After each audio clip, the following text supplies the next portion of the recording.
Beberapa izin sudah lega.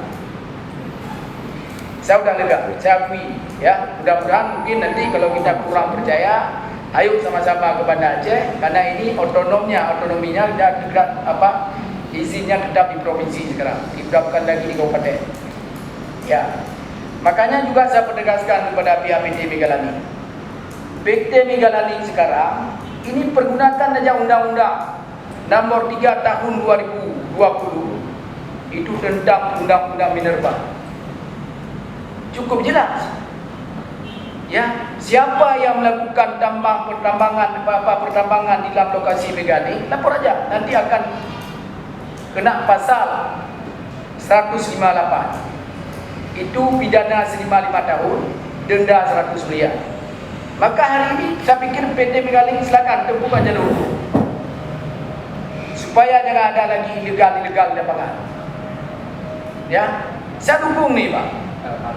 Ya, biar aja nggak ada lagi. Kita nggak tahu si A, si B, sini siapa, nggak tahu kita.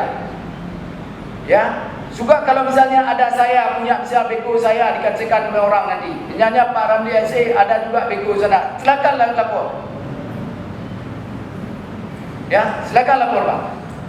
Saya setuju Pak, karena biar terjawab semua. Nanti dihukumlah terjawab benar atau tidak. Tapi kalau hari ini Bapak sampaikan, mungkin orang lain dia. Ya, makanya saya sampaikan kepada Bapak, ini pergunakan Undang-Undang Nomor 3 Tahun 2022, yaitu tahun 2020 tentang Undang-Undang Minerba.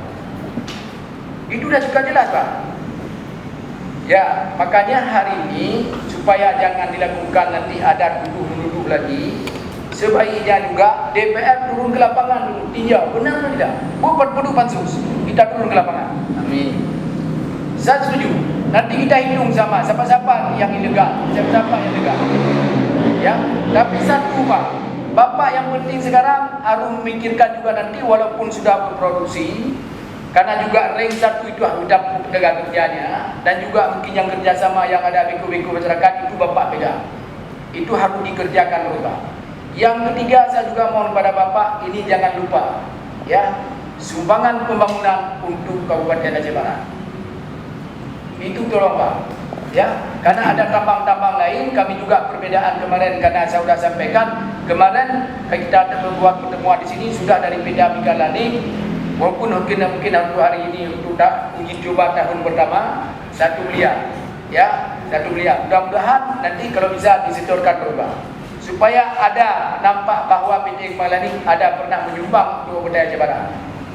Sebagai tanda-tandanya sudah memikirkan untuk pembangunan Aceh Barat, karena sumbangannya untuk pembangunan, bukan apa nanti, bukan sumbangan betul lain bukan.